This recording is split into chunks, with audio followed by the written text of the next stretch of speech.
I just want to interview you for what you do, and Okay. just because it would be great for me to know, Right. and just to have on record, like why you're doing what you're doing and how you got there and all that stuff. Yeah. So, Yeah. Well, is that okay? absolutely. Okay. Yeah. Okay. Okay, so I don't know if, do we want to do any introduction or anything, or just go and then we can record that later, or? Yeah. So do you want to do like an introduction for your channel, and I'll do one for me, and then that way we can make it so that I could use it You could as well? edit it. Well, because I want you to use it. I Yeah. don't know if I have one yet, so I can just take content and create an intro later, because Okay. that's what I told you. I'm trying to figure out what my thing is. So I'm driving here, right? And I was Yeah. like, okay, what is it that connects all these things that I just am so passionate about? Because I love music, love what it does for me, but I love what it does for other people too. Yep. I love the programs people create to help kids and to help people. Like, the theater is a phenomenal program. Right. That whole community, and then how she takes the youth and helps them learn that whole view of what theater can be. Right.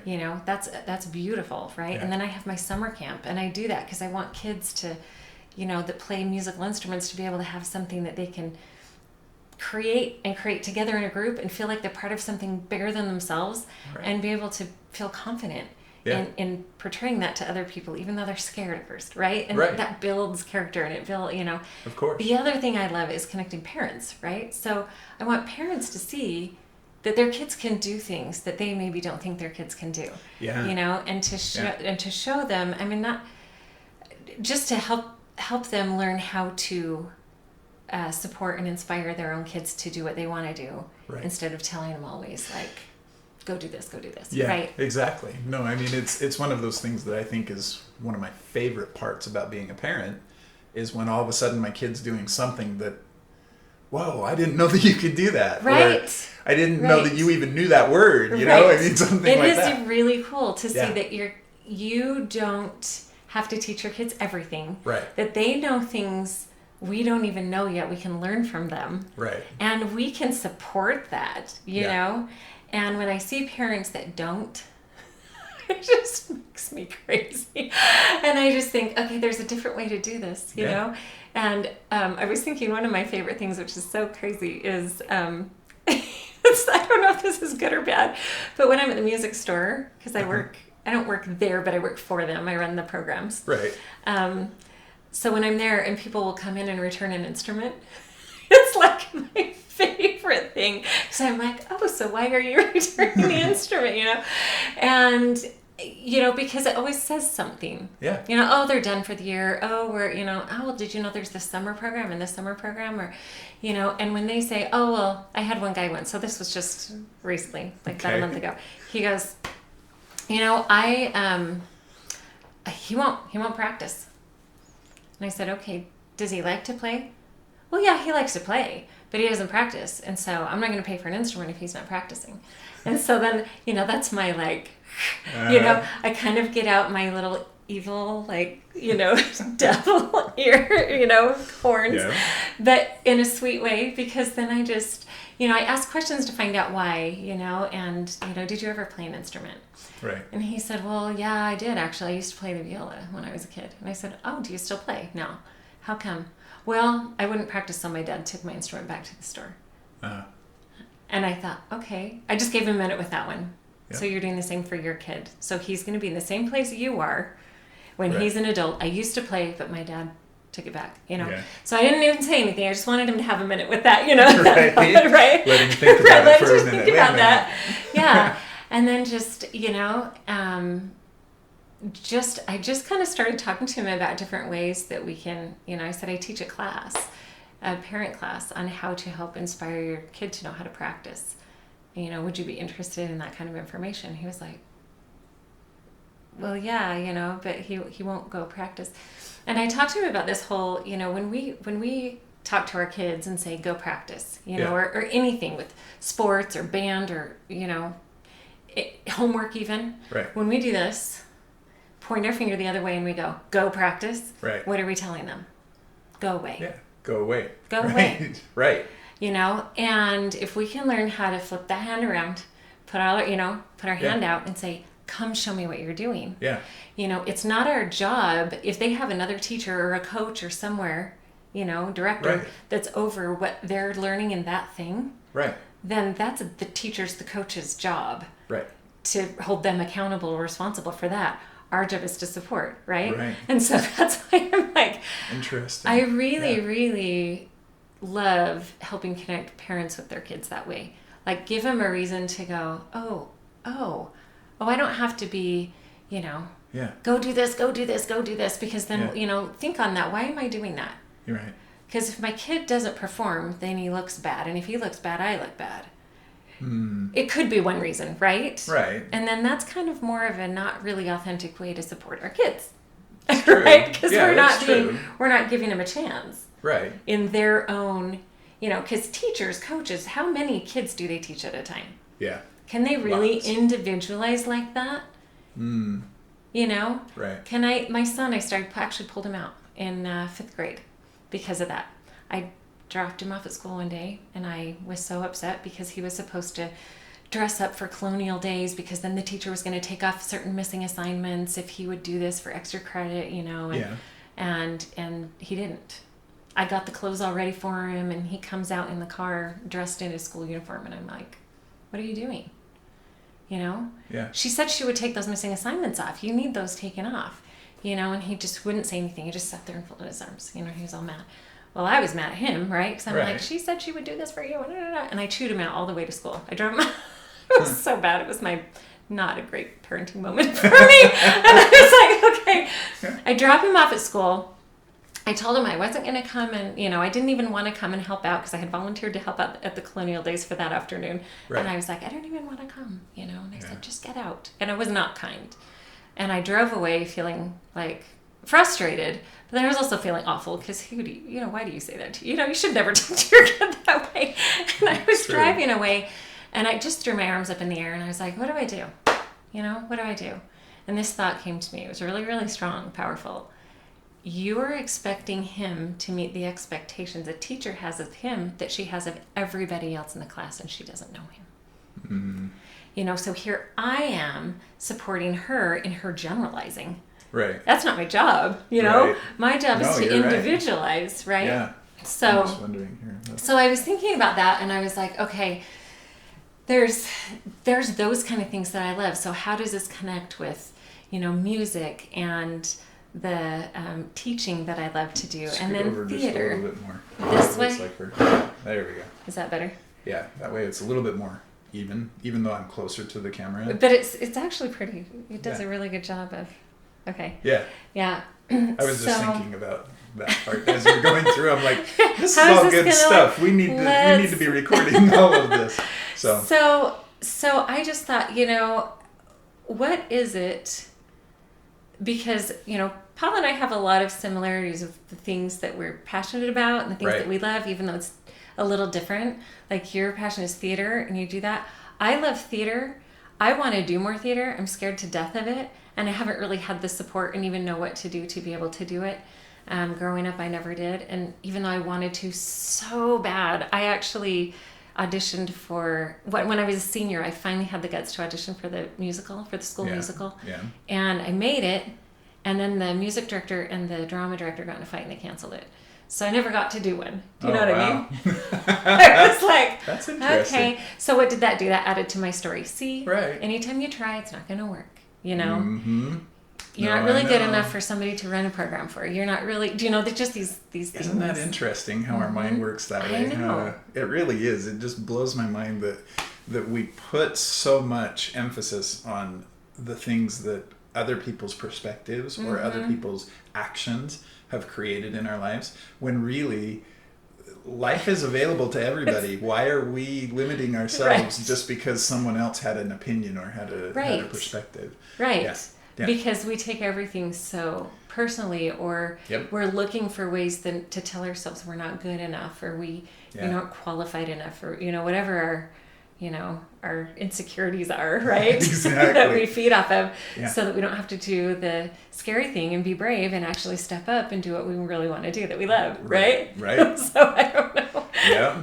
Yeah. I don't know. So true. So then I thought, okay, I want to find out your story. I want to find out why you do what you do, why you started, what you started, what got you started in this. And you told me something about your daughter. Is that what started it all? That's what started it all. Okay, So for those of you that are watching, since we're gonna finally edit this, at one point we just got started talking, and it was a lot of fun. This is my friend Carrie Young. She's incredible. She loves music. She loves helping people. She's very supportive. She and I met because I did The Sound of Music over at the Hope Box, and she was my dance partner when we were doing the waltz and what was the other dance? I don't know. It was the German, anyway, the Austrian the dance. Lindler. The Lindler, yeah. And so we were partners in that, and she was just explaining so much about how she was. She used to be a professional dancer. No, I was on the ballroom dance team, and I did dance. Yeah. And so she taught me some things, and it made us look really good to the point that they were like, "Okay, you guys are teaching everybody else how to do these dances." And if you know me, I'm not that good of a dancer, but she made me look good. So, but anyway, so Carrie has an incredible story and an incredible life that right now is really kind of pursuing you because of everything that's happening and how things are going. It's really giving you the opportunities that you really want, and you're a little freaked out about it, but you're doing it still. This is the thing is I'm like, okay, I have 2 goals this year, and and I've always before I've had this, like, I'm going to do this, but I wouldn't tell anybody. So I'm like, hey, I'm going to tell people because then I'm committed, because then they expect me to do it. I'm like, shoot, that's going to be the hard thing. So one of them was auditioning for a musical, and yes, I was in Sound of Music, but I did not audition. Oh, that was something I didn't know. Yeah. So it's interesting that she brings this up because she was so good at it, and there were so many other things. We'll probably get into her story a little bit about how she didn't want to audition for a show, and she ends up getting a part in the show that's a very pivotal role in the show, which was really awesome. It's a similar story to me. If you know my story, I was. So yes, this is what. Tell me about your. So I woke up one morning with a migraine, and I just wanted to lay in bed. And my wife said, "Well, your daughter wants to go and audition for a play." And I said, "Well, can't you just take her, because I've got a migraine. I don't want to do anything." And she says, "Well, you can do that or stay home with the 2 energetic boys who love you." So there wasn't really a choice, right? Yeah, exactly. No, that's totally what it was, right? So I went to this audition, and in the audition she said, "Dad, why don't you audition?" And so I auditioned, and they made me Daddy Warbucks in Annie. I mean, with a migraine and having like 30 seconds to come up with a song to sing so that they would do it, All of a sudden, here I am thrown into this, and that was the absolute changing moment in my entire life, because now that's all I do. That's what this whole thing culminated from, that one moment. And had I not gone and actually tried to deal with my 2 energetic boys, my life would have been completely different. You would still be the same as it was maybe before. Yeah. Okay, so let me ask you a question. How did you feel when she was pulling you back there and you had 30 seconds to think of a song? Like, what was going through your mind, and what were you thinking? Well, at the time, because I wasn't really into all of this personal development stuff, I was stressed out. I mean, it was one of those moments where it was like, what the heck am I doing? Why am I doing this? This is just it's gonna kill me. To get in front of complete strangers. Like nervous? Right. To get in front of complete strangers and sing a song that I have 30 seconds to prepare. Luckily, I sing it all the time because it was... What did you sing? On the Street Where You Live. Oh, that's a great one. From My Fair Lady. From My Fair Lady. Yeah, okay. Yeah. That's a great one. That one's a role that, had I gotten involved with theater earlier, I would have loved to have played that role. Yeah. But I've already outgrown that role. So. But you could do Harold Hill. Not Harold Hill. Harold, no, what's his name? Henry Higgins. Yeah, I could do Henry Higgins. That's right. And that one would be that's a dream role of mine. That So would be fun. if you're directing My Fair Lady, Henry Higgins, I'm just throwing it out there. And Eliza would be a blast for me. Oh, I yes. would love it. Yeah. I'd love to do the accents and everything. I think Yeah. it would be so fun. No, I love accents. That's another Yeah, thing. yeah. With all of the stuff that was happening, I just threw myself into it because I'm a Virgo. I love to connect and make those decisions happen. And so I just jumped into it full bore. And I understood, I asked the director if she would help me understand all of the back end of everything. And so I even painted my background for the play and everything. And So, I helped but with the set thing building. with that, though, with your confidence in being able to do that role is you didn't even have time to think about it beforehand, to tell yourself any of those things we were talking about earlier. Right. Like all these little lies, that we Right. tell ourselves, or these Right. things that, insecurities that pop up. Yep. It's like, here you go, do this. Just go do it, right? Yeah, You don't that have was a very chance. similar to my first, my first thing. Yeah. Yeah. So you got thrown into this role, you did the role, and how did you feel the first day that you stepped on the stage with a full audience? Was it different than rehearsal? And how? Oh, that's an interesting question. Because, yes, it was. Because during rehearsal, it was just the people that are already, they've seen me in And you're just all of practicing. my messiness. They've Right. seen me Right. do all of the crappy stuff and ugly stuff that Yeah. I've ever done. And see, I grew up very, LDS and that type of thing as well. And so the first line that I had in the show was, where the hell is everybody? You had to swear. Yeah. And that itself was a block. Now, the thing is it didn't take much because the director said, Paul, think about this. You're not playing not Paul. you. You're playing a character. Right. So you need to kind of have his mannerisms and his language and that type of thing. Yes. It doesn't mean that you're doing a bad thing. Right. Right? You're portraying somebody else. Exactly. It's their language. It's their voice. It's what Yeah. they're doing. And so that helped. And Yeah. it made it so that it was easier for me to do it later in life because there's lots of other roles that I had that were quite a bit more vulgar than that. not in a bad way. So that fear was going through your mind before the first show, the opening night. Yeah. What is everybody going to think, especially people who know me? Right. Exactly. Okay. That was actually the biggest piece of it was I know a lot of people that are here tonight and they've never seen me swear ever. And now all of a sudden here I am coming out and swearing. And then so in the show, normally Daddy Warbucks has a couple of duets in the show. But in our show, there's also an optional song that not very many people do. And it's called Why Should I Change a Thing?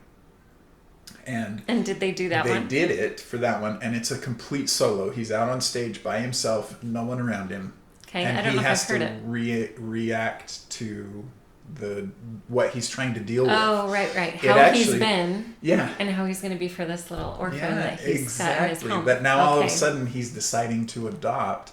So it really is his mind change. Ah, cool. And the song is incredible because it's like he's saying, why should I change a thing? Right. Got the world on a string. Yeah. Why change? Why? I mean, it's Why? like, why do all this stuff? Yeah. Why change the mailbox? Right. It's something that simple, silly. Yeah. But it's such a beautiful song. It also when you shows sing his it. character. He doesn't like change. Yeah. He likes things to be the same. Exactly, because that's the way it's always been It's always for been. him. And he can trust that. And even in his monologue, he talks about the fact that he grew up in a poor part of his life. His parents could barely afford even being in New York. And then all of a sudden he took that moment where he was orphaned from them and he just took it and went with it. So he was an orphan. which is something that a lot of people don't understand. No, because if they don't have that song in there, you don't know that about him. Well, no. So that one's in the monologue. That one's actually in the monologue where it talks about him Before being the an song. orphan. Okay. Yeah, but the song itself is where his mind is changing from being, because he's had to fight his whole life through the whole thing to make it so that he's got. And we did the research. It was really funny. He was worth, in today's money, he was worth about $50 billion. Wow. So not quite as good as like, Bezos and things like that. But when you think about it, if you think about Rockefeller, which was his biggest competition, he said it was his biggest competition was Rockefeller. But Rockefeller in today's money was worth about $380 billion.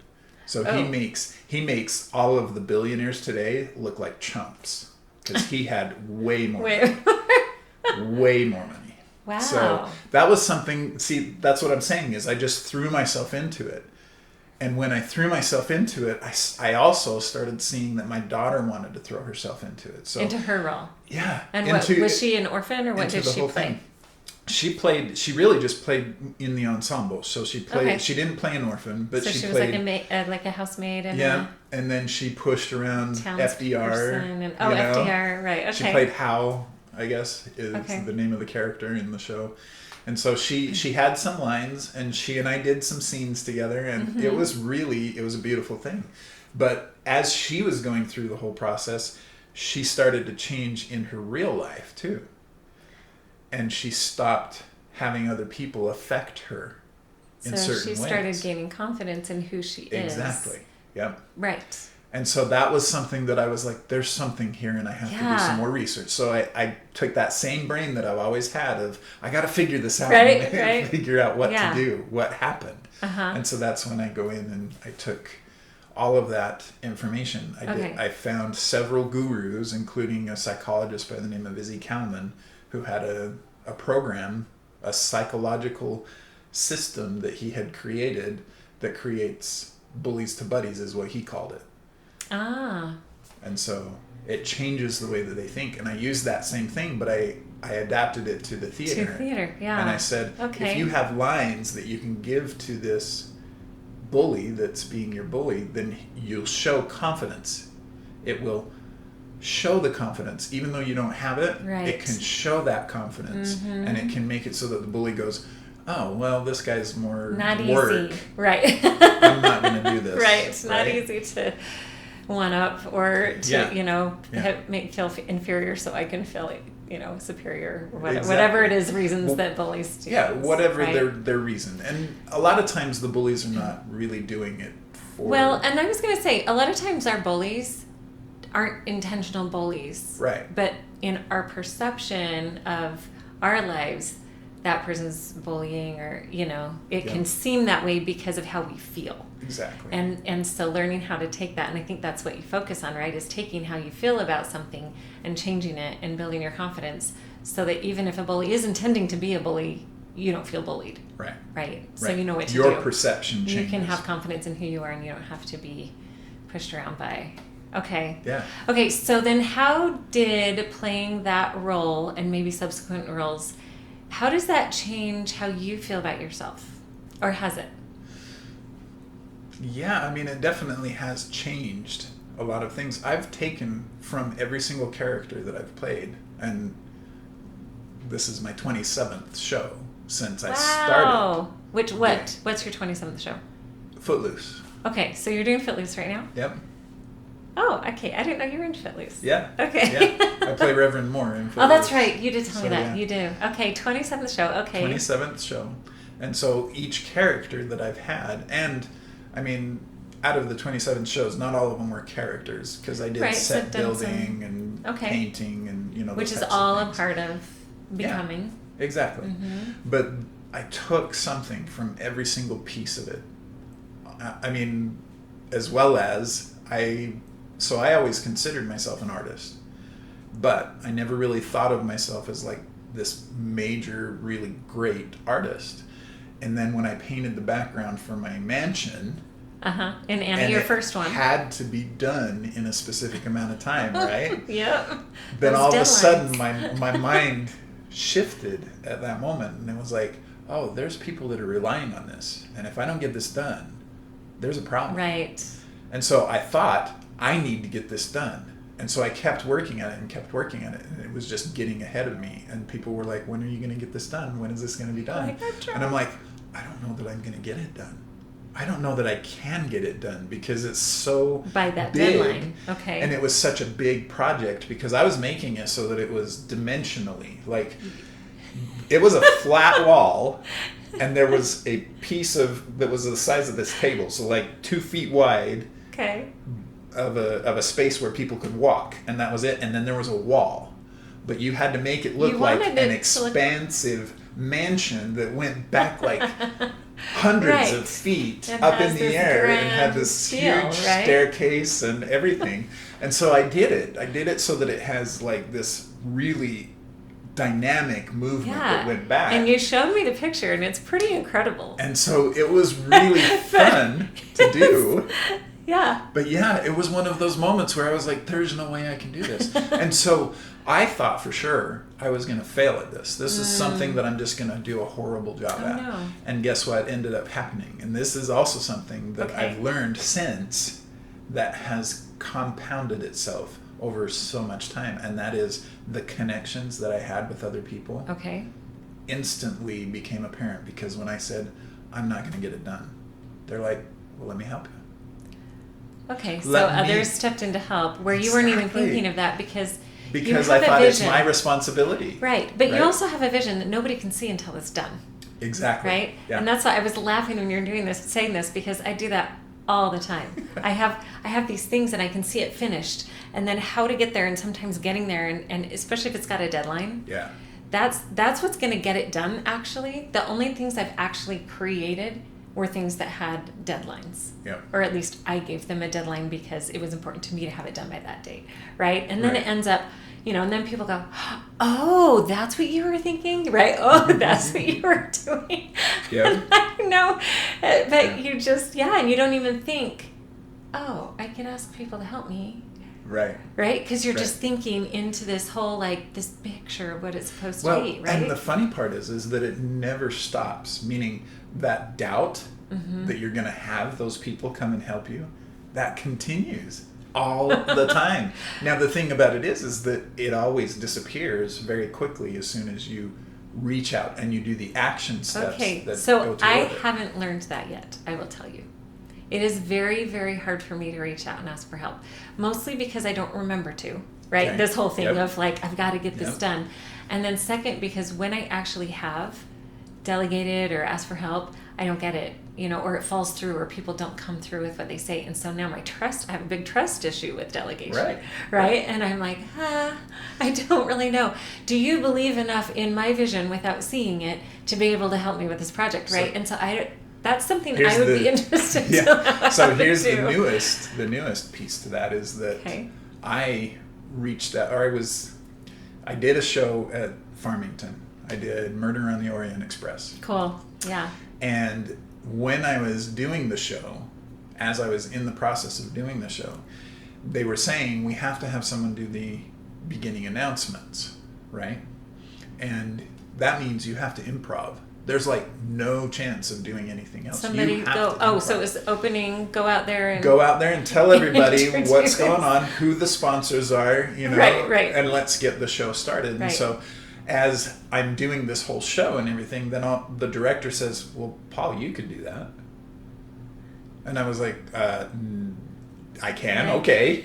I mean, if you really want me to, I will, but... I don't know if I'll say everything you want me to say.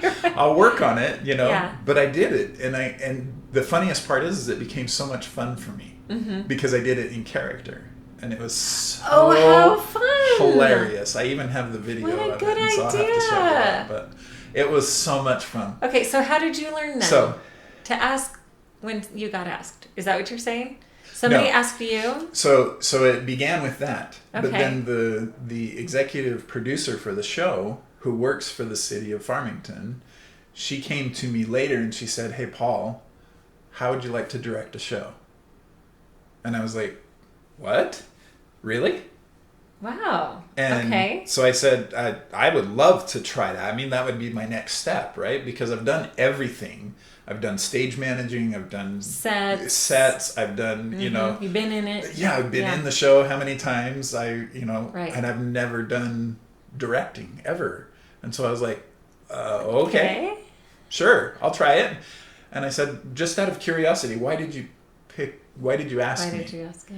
And she said, well, to be completely honest, it's because I trolled you on Facebook. And I found out that you have lots and lots of people that are very supportive of you. As a matter of fact, I even messaged a lot of people asking about you. And every single one of them were like, I would do anything for Paul. Paul is awesome. He's such a great guy. I just want to help him so much. And I'm like, and that's not even solicited, right? Right. Absolutely. Because you didn't even know. I didn't have a clue. Yeah. And so she said, just pick yourself a production team. You're going to need a producer and a choreographer and a music director and immediately my friends are coming to my mind, right? That that are good at each of those things. So, I mean, I asked. The thing is there was a couple that said, I just can't do it because of my time schedule, because of the things that are happening. But I also had a lot of people that were like, absolutely, what do you need? What do you want me to do? And I'm like, really? Okay, and this is coming up, right? This is a show you haven't actually done yet. No, I haven't done it yet. Okay. Yeah, and here's the funniest part is that I told her what show I wanted to do, and then the rights people said, yeah, we're doing a national tour, so no, you don't get it. Oh, darn. And that doesn't happen very often, right? Especially for an older show, which it was. It was an older show. Mm-hmm. And so I was like blown away that this even happened. And so here we are. We're actually I think we're about 4 weeks out from auditions. And we just barely picked the second show. Which is not the initial show, but it's the show that we're going to do. Okay. And so we have the rights for that. We have the script came in and everything like that. So we're good to go. Good. Right? So now it's watching how all these people are going to come together. Right. And actually do what they say they're going to do. Like, do you have any fears of that? Or do you know they're going to be there? I know they're going to be there. Okay. And I know that they're going to be great at what they do. And that's the part that I love about this is that it's just giving that confidence to them, right? That's what I gotta learn. I need to learn that because that's it's the asking that's the hardest part sometimes. Right. And so as soon as I asked, that was where I was scared to ask about who I wanted as the producer and who I wanted for this and who I wanted for that. Asking them, would you come and help me with this show? So as soon as they commit, you feel confident in then it's like, you know what? Yeah. It's their stuff now. So that now section they're belongs to them. This. Right. Okay. Right. Yeah. And the fun part about I gotta be better at that. Right. But that's the thing is that it's a matter of you have to trust that. Mm-hmm. Now, are they going to follow through with all of it? I don't know. If they don't, do I have something in place or something in mind that I could use that will make it better? Does that make sense? Mm-hmm, mm-hmm. So, for example, my choreographer is absolutely insane. She's really, really great. Really good. She's never choreographed a show. Oh. But she's been an amazing dancer. Yeah, she's been a dance captain, because she did a really good job, and so they wanted to. So they definitely make her the dance captain, right? Yeah, she's got experience. Yeah. And so it's really awesome to be able to just give someone an opportunity like that. And she is so focused on it that she was saying, I've already thought of all these different dances and things like that for the show that we did before. And I was like, guess what? We're switching. And she goes, oh, I got it. Don't worry about it. I'll handle it. I'll be fine. Okay, because this one that you're doing, I actually watched last night. I didn't make it all the way through. Because I watched the movie version. The Harry Connick Jr.? No. No? You didn't watch the newest? So there's the old one, the Doris Day one. Doris Is that Day. The one you're watching? I watched Doris Day. Yeah. Oh my goodness! For 1957. For you guys, it's the Pajama Game. The Pajama Game. So. And I'd never heard of it. And I looked it up on YouTube, and the first song I listened to, I laughed, and it was fun and funny, and the choreography and the lyrics and the music, it was phenomenal. Yeah. So then I started watching it last night. And I'm a like time I said, study man. I got about halfway, so I didn't finish the show. Yeah. But I mean, I will. But I just was, the choreography in that, I just was blown away with how fun it is and funny. Oh, yeah. It's fun and funny. And Yeah. I just thought, wow, this is really a great show. How come we don't know more about this? I like, there was one song that I heard in there that I had heard before, the opening, and I didn't know was from that show. Right. But others, I mean, all the rest I haven't heard, but I'm like, why not? Why haven't we heard this? This is a great song. Right? Yeah. This should be like, everybody should know this one, one of those ones. But it one of my sounds like favorite a really fun songs show. in there is the song where he's battling with himself and with his confidence. And that's why I love Is that this the show one too. that he sings, but then He records it. He records it, and then he's singing with himself? Yep. Okay, that was so funny, too. I was Yeah. like, that's really creative for 1957, really. Exactly, Like, that yeah. was a really funny. But it's very poignant for today because he's really battling with Yes. himself. Right. And that's why it's like, it's really cool that he records himself and then he sings and then he sings with himself. And it's this, but, yeah. But, right? Yeah, that's really great. This is going to be a great show. It is. It'll be great. And the thing is I love all of the aspects of it because it's like there's also the whole idea of where do you set duty above your relationships? Okay, and that's where I stopped it. Yeah. I got to that point where she's like, but wait. Yeah, exactly. And then I went to bed. So I'm like, okay, I got to finish watching that today. Yeah. Because that's really, that's intriguing. Really intriguing. Yeah. So I think that's going to be a great one. And so it's going to be so much fun.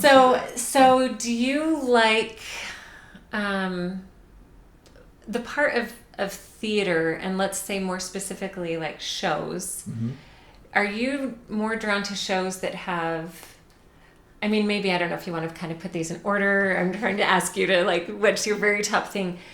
Great music, great dancing, or a great story? If I were to prioritize those, like as in which Or, I one's guess, better costumes and than set. the other, yeah, right. That's a thing for people too. That is true. Yeah. If I were to prioritize those, I think the story is the most important part of it, and telling it the right way.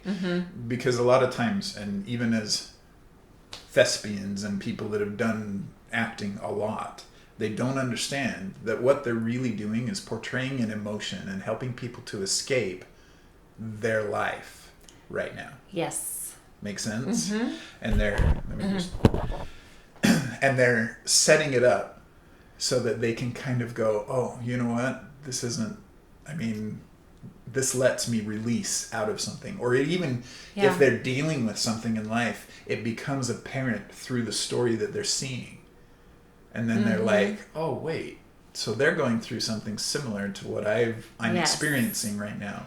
So having the story be the top priority, I think is really important, and helping the actors to also see that if they can portray the emotion, the audience will feel it. Yes. And you can have an impact.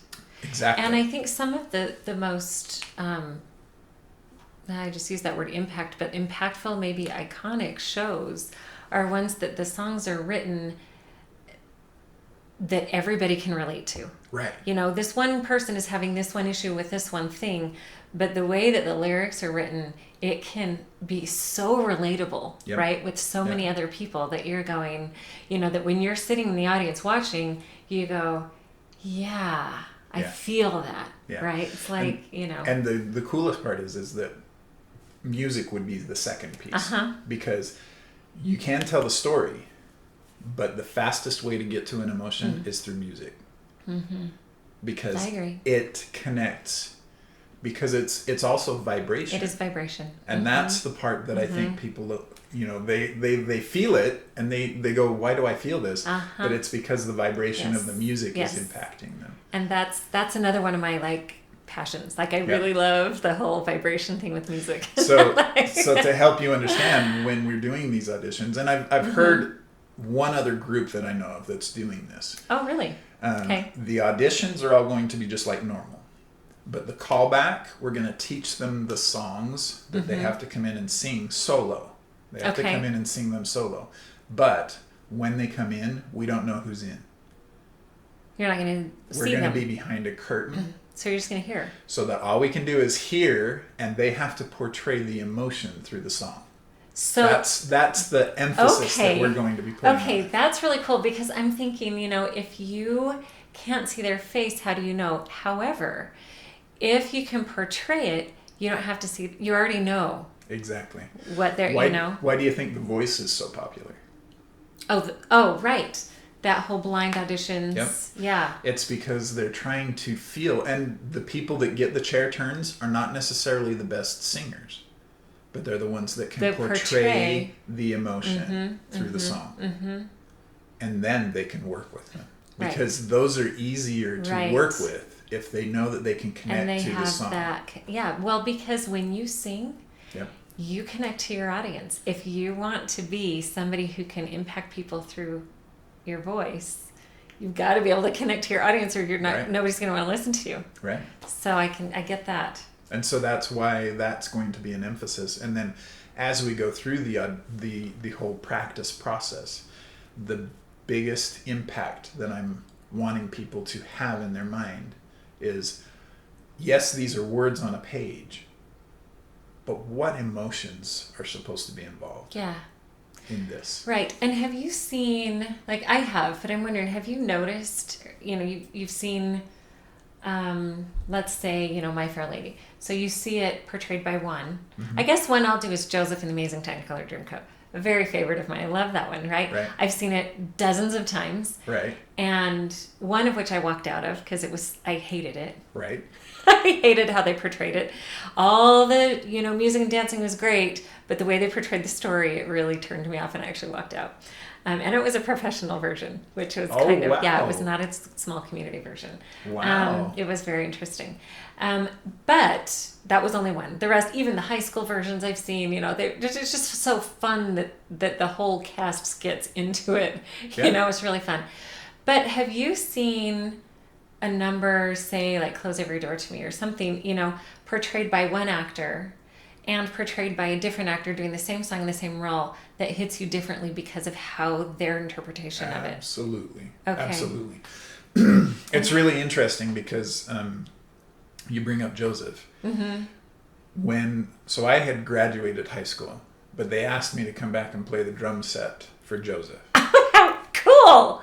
Isn't that awesome? Yes, that's really awesome? Cool. Yeah. So I thought, oh man, yes, absolutely, because Joseph is one of my favorite shows. And on top of that, the music for Joseph as a drummer, it's like a dream to play those songs because it's so much fun. Are you a percussionist? Mm-hmm. Okay, I'm going to talk to you after. I need one. Yeah? Oh, really? I do. Okay. But the funny part is that when we went into the rehearsals and things like that, for some reason, and it's probably because of how much I loved Joseph, that could be part of the reason that this happened, because as I go back through my life, I'm thinking about all the things that I set vibration for that ended up pushing things away. Okay? Oh. Because I quit. Because the drama teacher said the music is too fast and our dancers can't dance to it. So you need to slow it down. To you?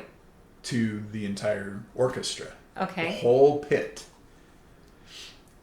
all of a sudden, we can't do this. It needs to be slower. Okay. So they turned the 2-hour amazing piece that I absolutely love. I saw the video of it later, which we fast forwarded through because it was 6 hours.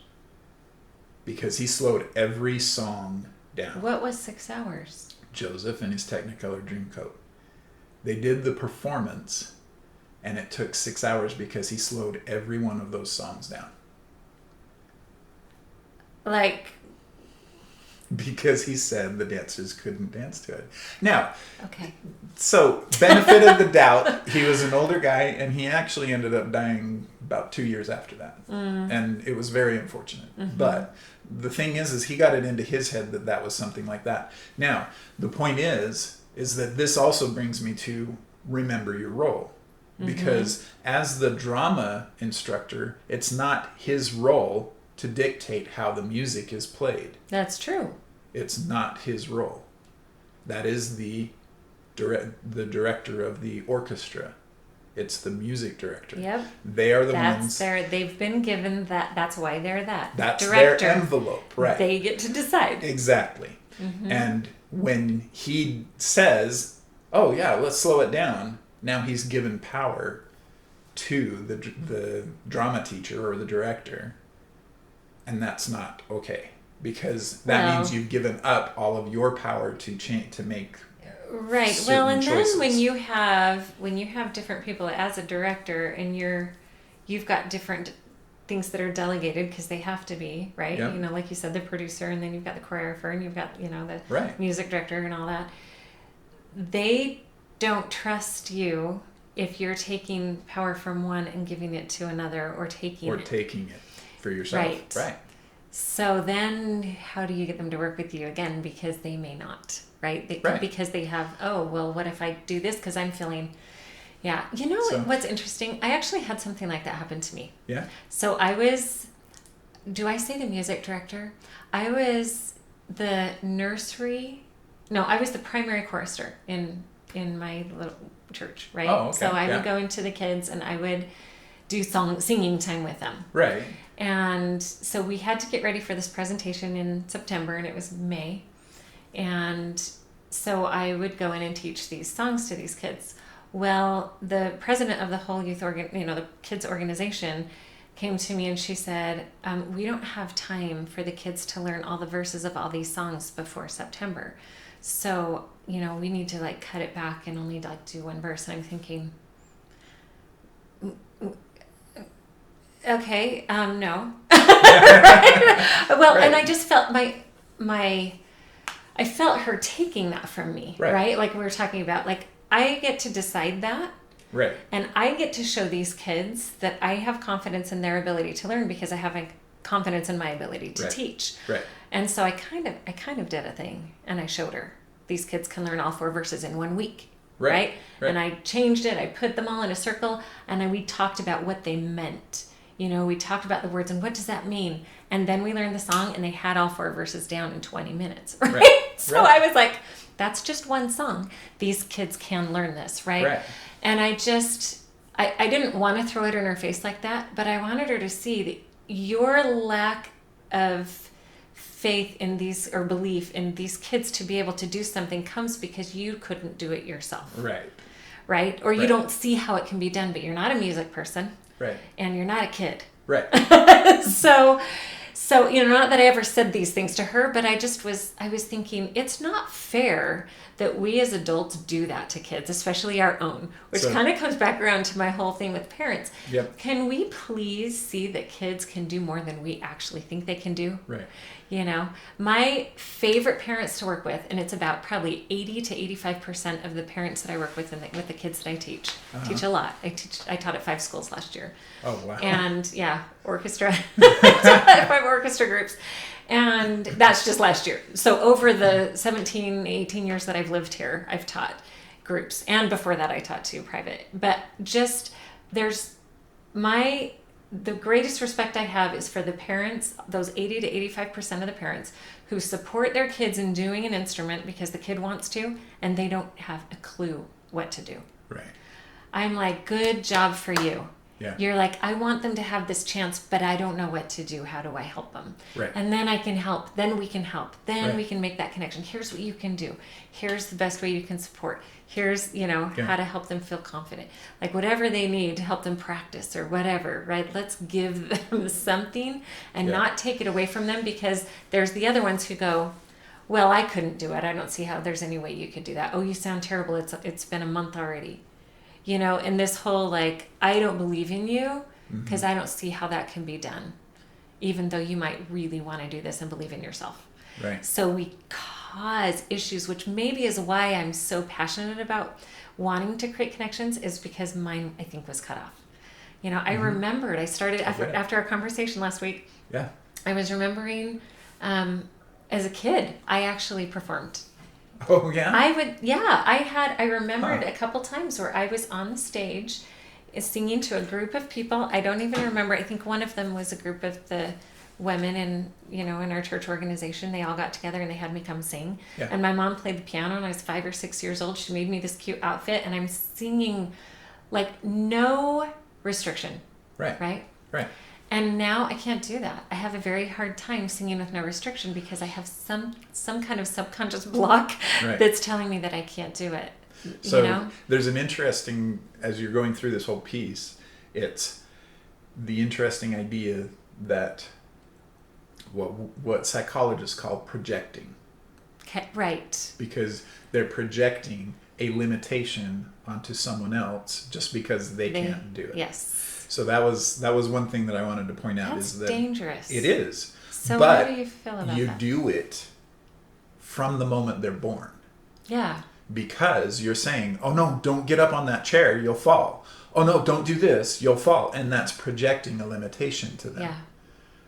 Right? And of course, we want to save them. Right. We want to make it so that they don't teach have boundaries, right? Where Exactly. they're in a safe place. But if you think about it, yes, that is projecting a limitation, right? Yeah. And so as we do that, as we keep going and doing that, we also need to be even the scriptures say this, that it says, come back with even more love, more affection, more growth. Help them to know that, yes, I did stop you from doing this. Let me explain why. Right. And then that limits, yes, it still has an impact because you already did the projection onto them, but you can come back and say, this is the reason, and it'll help them to know and because why I love their you and limitation because is there. Right. And I do believe in you, but let's move forward maybe in this way or... Yeah, exactly. Let's change it up a little bit and make it so that it's safer for you. Okay. Right? Does that make sense? So now that it still has a projection of limitation, but it's less of a projection of limitation. Well, it doesn't take that, it doesn't put that, I don't believe in you in their head. It puts that, I believe in you, but let's move forward. Let's move forward in a safer or a more, more effective. Right? Or get you, yeah. Okay, so we could talk for hours because this is so fun. So let's come back with one more thing with that. Okay. So take this, how we project, limitations on kids, but how can theater help the kids who have been, not just kids, but I'm a kid here in this too. Right. And part of the reason I'm here and want to do this is because one of my big scary things I want to do this year is audition for a lead role in something which I kind of had one, but I didn't really audition for it. I got kind of pulled into it, right? And that's another story. It's a fun story. But just to know that I can do it, because everything that speaks to me is, this is a waste of time. This is, why are you doing this? Nobody's going to want to, there's so many more people that are more qualified than you. I know. We had that conversation. That's a conversation. That one comes back and bites me a lot. Yep. But this, how can we take that projection that's cemented that we don't even realize is having an effect, how does theater, how can that help break that, and how do we do that?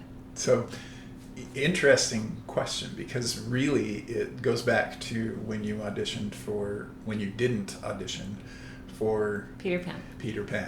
And Okay. you made... I did not audition for Peter Pan. Right. And just a brief little story for everyone here, so that you understand where this is coming from. I took my kids to audition because they wanted to audition. And it was actually between the time that my mom passed away and her funeral. Yeah. There was 2 weeks before, or a week and a half or so. And so I came back here, I took them to audition because they really wanted to, and I just thought, okay. And I was also doing my summer camp. I have a strings camp that I do for kids. And so that was also going on later that summer, and it was a little overwhelming, but still I could take my kids. And I had a friend that was sitting there in the lobby, and it was the end of the day. It was one of the last, sessions of the day. And he said, "Oh, did you come to audition with your kids?" And I said, "Oh, no, I just brought them." And he's like, "Oh, why not? You should audition." And I'm all, no. And the funny thing is, inside, I get these butterflies. You know, like you do before you know you should go do something, but you're really scared. Yeah. You know, like speaking Yep. in front of people, or, Yep. you know, raising your hand to say something that you're like, oh, I don't know if I should say this, but I feel like strongly I should do, you know, that kind of a thing. But then I was like, I mean, fear just, I don't actually ever remember feeling that scared, except for when my daughter almost fell off a cliff and I saved her from that. Ooh, Like, yeah. Yeah. That one's... But that will go hand in hand with how of I course. felt, right? About Isn't that interesting about that being it's thrown that strong? No, it is. And I physically I backed away and I started walking towards the door. And I was like, no, it's okay. You know, I do orchestra for a reason. My back is to the audience, you know. But it's fine. I love audiences. I love being in front of people. But I don't know, something about being in a role, and I don't know what it was. I just, Right. And another friend ran back and said, I'm going to go tell her you're going to come on audition. And I was like, no. And so I start walking to the door because fear, I couldn't even tell you how much fear. It was like this physical barrier. Right. And I started moving backing towards the door, but my son was still in the other, you know, in the theater room. Right. And I didn't want to go into the theater to get him because that would mean I'm going that way. And I needed to go this way because I was scared. Right. And so I was moving backwards.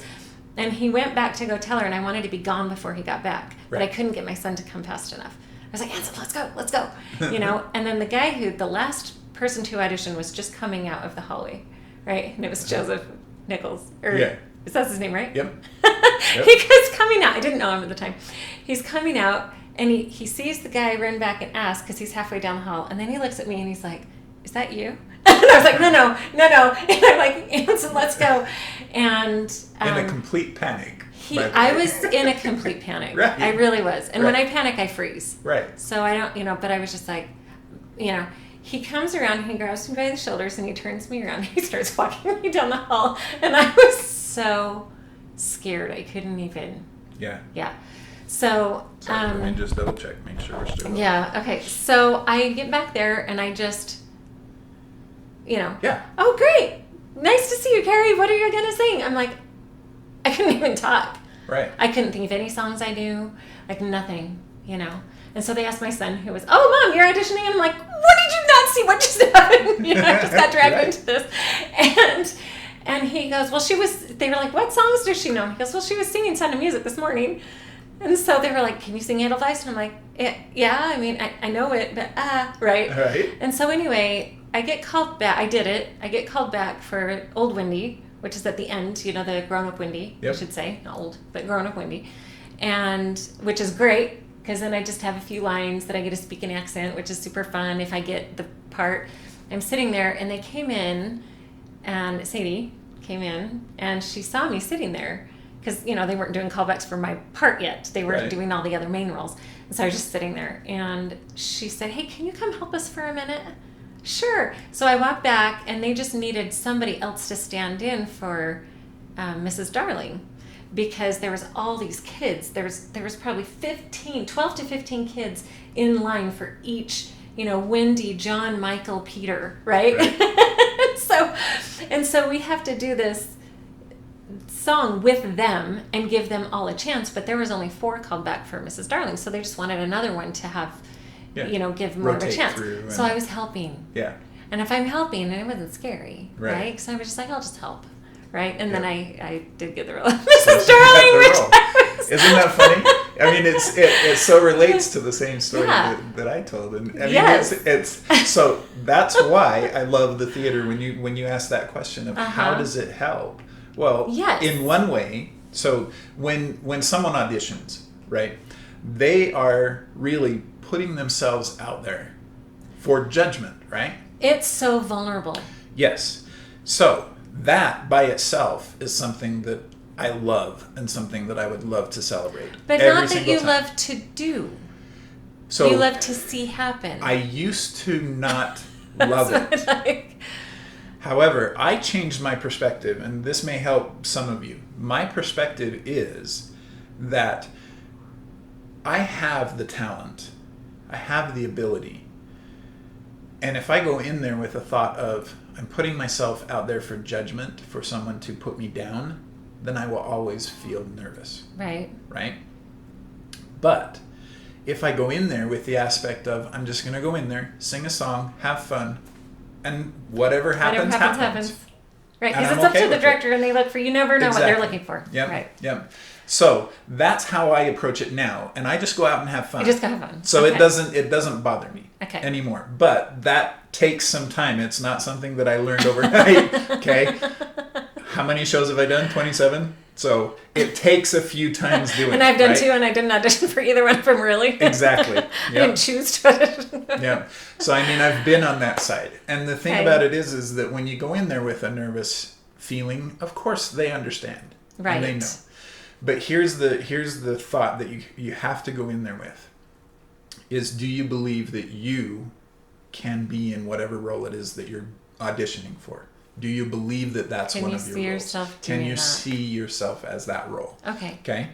If you can, then there's no one better for it than you. So go ahead and do it as if you're the best candidate for it. And you will always come out of there feeling good. Like about you the did your audition. best. And And who cares and you feel if good they about don't? it. Right. Yeah. So it's one of those points where it's like, this is for you. This isn't for them. This is for you to feel good about yourself, because now you're going to go out and do that. Go in with that idea that, you know what, I'm the best candidate for this role. So I'm going to sing my song. I'm going to have fun. I can picture myself in this role. I can picture myself and believe it. Right? So now that being said, even when you get the role, do you really believe that you deserve that role? And I can tell you 98% of the people that get the roles that they have don't believe that they're good enough. Wow. Do you know why? No. Because because I probably would feel the same. They audition for it, and all of the actors, because they're putting themselves out there to be judged, they immediately see, oh, there's all these other people that are just as good, and they didn't get the role. Anybody could do it. They one didn't of these, get it. I got it. Now I'm nervous because now I know that he's Now they're better gonna than be- me. They're going to be looking at you job, going, right? Why did you get this wrong? Which they wouldn't. No, they don't. They don't. But that's the point, is that in our minds, when we're in our own minds and when we're thinking about all these different things, that is what we always think. And so the point of it is that I think theater throws us into that idea of you are good enough. It is a role that's been made for you. It is something that you deserve. And only after doing the work do you actually feel like that. Does that make sense? Well, I don't know. It might someday. I will tell you, I loved being Mrs. Darling. I really loved it. I loved the dress I got to wear. I loved the nightgown. Yeah. You know, I loved dressing up. I did my own hair. They wanted me to wear a wig, and I looked like I was 85. It was the funniest thing. I was like, and then my double, she looked great in it. But when I put it on, everyone was like, like everybody was like, what? I'm like, can I just do my own? So I learned how to do my hair all up, so that it was in a bun with the, Right.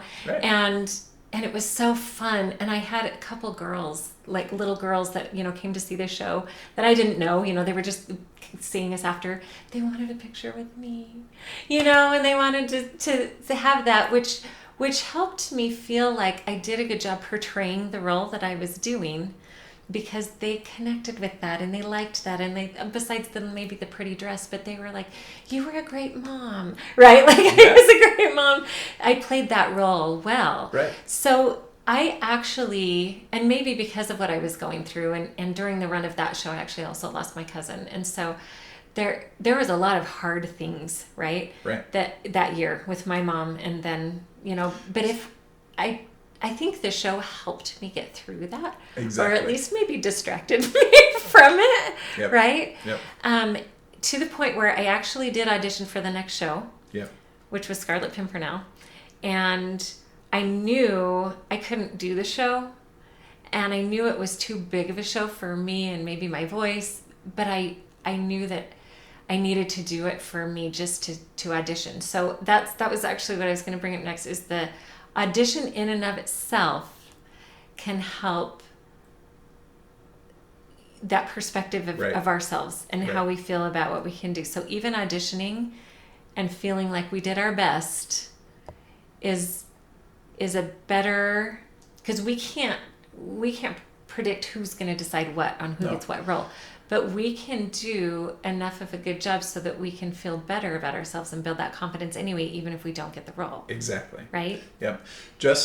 I mean, every single time I go into auditions, it's like I feel like I'm accomplishing something. Like there is a goal that I've got and I set, and now I'm there and I'm accomplishing it. So that's right. That's something that people need to focus on, because really just being there. Yeah. Because how many thousands of other people say, I would never audition for a show. Right. Right? Yep. Right? Yeah. And yet you're Me there. For 45 years. Right. Well, I was that way too. For how long? And then all of a sudden I get the lead role for a show. Now I'm like, oh, sweet. So now I must be good. I must be good at what I'm doing because I'm the lead, right? So I go and audition for the next show as the lead, and I didn't get the lead. Right. So then it's like, oh, now I got a little bit of a Learning. knockdown. Yeah. But then it's like, wait a minute.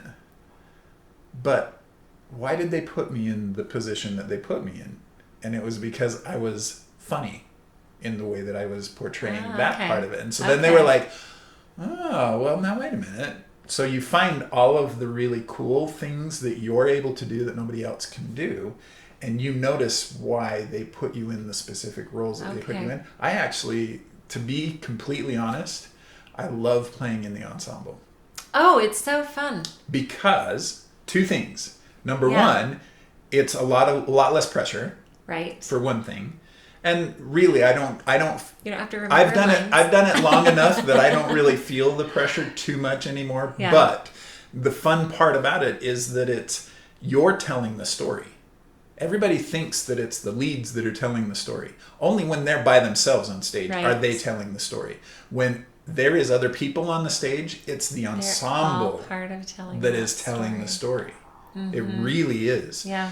Like when I get up and in the end of the show, I have my redemption monologue. It's a really long monologue, but it's a redemption monologue for Footloose where I'm just telling everybody in the town why I'm a jerk. How do you relate to that role? I'm supposed to be your spiritual guardian, but really, you know what? I'm a jerk. Yeah. I'm really being a jerk, and I'm sorry. You know, it's one of those type of moments. It's how the people react to it that really tell the story. Because you have Coach over here who thinks that I'm not a jerk because he wants to control the town. Right. And he's going, no, what are you doing? Mm-hmm. You had a good thing going on here. Why are you doing this? You were fine. And now you're going to just let this go? What are you talking about? And then you have Rusty, who's on the other side going, wait, what? Holy cow, he just changed his mind and now I can do anything I want? Yes.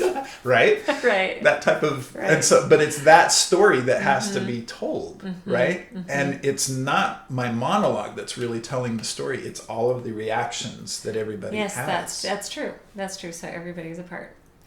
Okay, so just to wrap it up for today. Yeah, because we could talk could talk for 8 hours.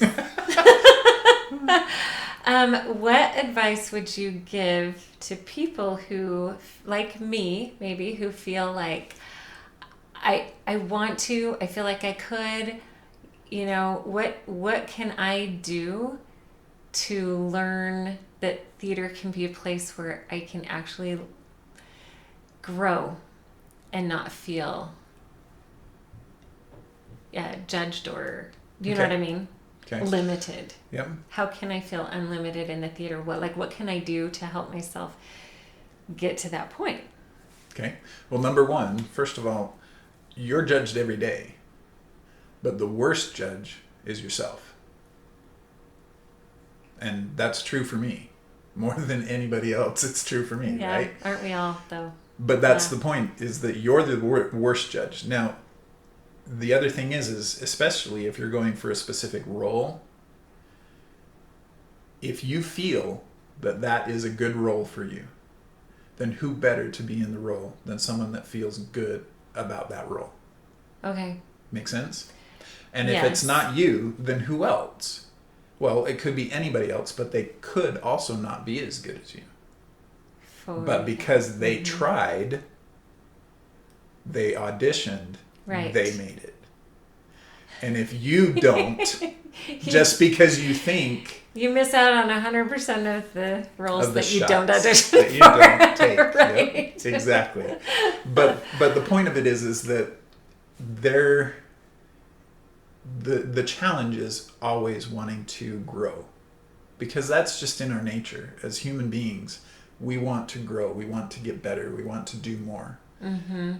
And yet we are so fast to say, oh, but that person's better at it, so I'll let them do it. Mm-hmm. Oh, I'm not quite good enough to be there. I don't see myself in this because, yeah, I want to do it. My heart's there. I really want to be a part of it. But I don't know. It's scary. It's a terror barrier, right? Exactly. It's this huge wall that we go, I gotta, I get up to it and I go, never mind, right? Yeah, exactly. Yeah. Well, I mean, yeah. think of Mark Twain. When Mark Twain said, I had a lot of fear in my life, and a couple of them were true. So the point is that you have all this fear that happens in our lives. We constantly have fear. I mean, every single day, it's like you wake up in the morning and you go, oh, at least I woke up this morning, right? Right. I mean, I have dreams at night of dying, right? Of certain things happening. It's just your brain trying to deal with life. And so as you sleep, your brain synapses go off, and when you dream, it's your brain trying to figure things out. Right. I even woke up one time because I had a dream that my cat was just shredded in half, and he was still walking around and meowing at me and doing things like that. But it was anyway. So it's just weird how our brain thinks. But it also, in reality, when we're here, our subconscious is still thinking those things, still trying to figure those things out. And so it's only the action of our conscious mind that will push us, that will make us grow, that will make us get past whatever those limiting fears are. Right. Only by us doing something do we get past them. Right.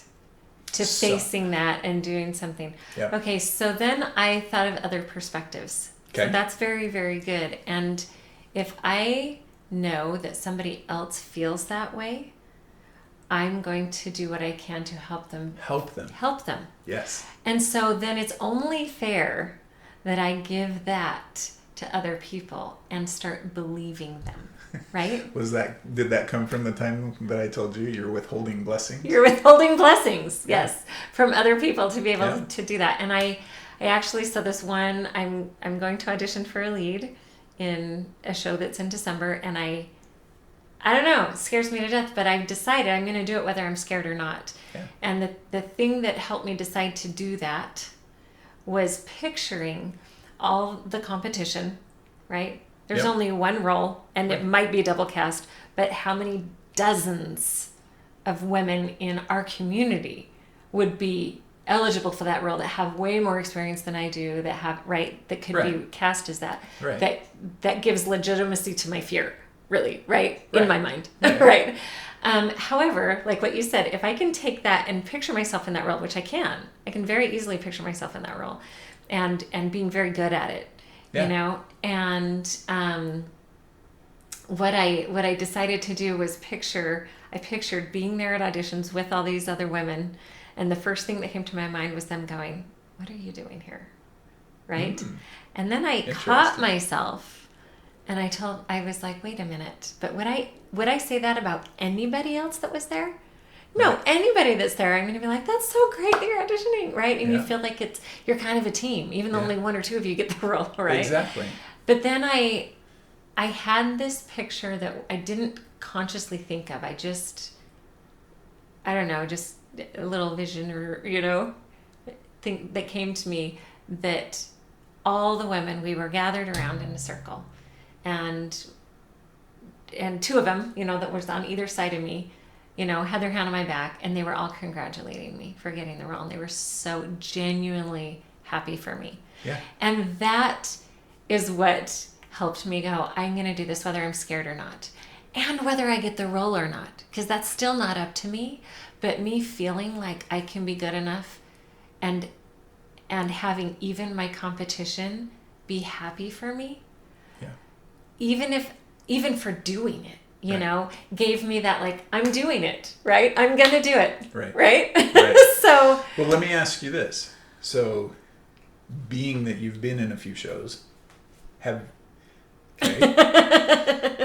you ever felt like you didn't belong? Have you ever had someone say you shouldn't be in the role that you're in? No. And see, that's why I love the theater. And do you know what actually really, really encouraged me and just like humbled me was when we were in Sound of Music, right? We're doing, and I'm a nun, right? And there was which is why I know a lot of my competition, because they were all the nuns, right? We were all in there, and they're all beautiful singers. And then we're dancers. You know, we switch costumes when they dance. Yeah. And I had a friend that had come to the show who, I mean, he's a theater friend. Right. And he wasn't in the show. And he came up to me after, while we were all, and he genuinely, he's a nice, happy, friendly kind of a person. And he genuinely said to me, pulled me aside, and he said, Carrie, I just want to tell you what a privilege it is for me to watch you dance. You know, he said, it's just, you know, and it was so sincere. Yeah. And it wasn't, you know, given in any way except you're beautiful. It's beautiful to watch you do something, because I felt beautiful. I felt like I wanted to do that. And I'm so glad I was able to portray that dance, or that beautiful dance, because it helped, I think, like what you said, it kind of helped everybody. We were able to help everybody like feel better about their dance and everything, and give that ballroom type, you know, or whatever. But it just really humbled me, actually, you know. Right. Because you never know what people are thinking. But to have somebody just give a sincere, you know, instead of, oh, you did such a good job, or, oh, you look so pretty, or the things that, you know, you go, yeah, well, anybody could say that. Right? Yeah. The neatest part about it is that we become a family. As a cast, we become a family, and we're more supportive of our cast than we are of our family in many, many ways. Right? Because we see them that we can supporting each other, right? Yeah. We're constantly, I mean, the point is you go out on stage, you forget your lines, right? Yeah. What happens? Line. Everybody comes together. And they know how you feel. Yeah, exactly. And they're going to be there to help you. And you're not going to get yelled at. Never. I mean, that's the funniest part, is that, see, I played Reverend Moore, and I had a block in one of my lines. I played it a long time ago. And this was in a performance. And I had a block for a specific line in the play. And it disappeared from my brain. The whole rest. Yeah. And it was like the middle of like a 3-paragraph monologue. So, yeah. And I even know what that's like, because even though Mrs. Darling didn't have a lot of lines, there was a few that it was my turn, and I just... Yeah. I don't know what to say right now. Right. But what happened is everyone around you, they're giving you this look of, you got this, Paul. You can do this. And they'll give you a little cues. You're going to get this. Yeah. You know, so there's the part of this, right? You know, it's like they're trying. You can see them just sending the energy, like, you'll remember it, Paul. Just you'll be okay. Or even my Mr. Darling, right? Yeah. Who said to me, he asked a question. So is that, you know, whatever it was that I had forgotten to say. And then I remembered that was supposed to be my line, and I was like, oh, yes. And then I said the line. So that was very helpful, too, and you know? The funniest part is that no one in the audience knew that there was a problem. Right. Ever. And it's because of the supporting cast. It's because they're supportive. And it's because they're constantly positive with you. And I mean, do we have issues in casts? Of course. Well, yeah. We're human. Yeah. We're going to have people that don't like other people, or that don't relate, or don't... So-and-so did this, or whatever, right? Right? That just happens. But the point is that once we're on stage, and once we're working together to create a beautiful piece of art, we are together. And we work hard together, and we support each other very hard together. So we shouldn't be afraid Ever. of an experience that's only going to help us be better people and Yep. help other people experience something beautiful. Yeah. And also give them the opportunity to support you Mm-hmm. in being that authentic and amazing person that you are. Yes. Perfect. Thank Right? you, Paul. No, thank It's you. so nice talking to you today. I've learned a lot. I'm going to take a lot of it with me, and hopefully you'll get to see me on stage. Oh, I will. There's no doubt of that. I will definitely see you on stage. Okay. Okay. Thank Awesome. you. It's good talking to you. Good talking to you. Very good. Hour and 20 minutes. Perfect podcast. Right.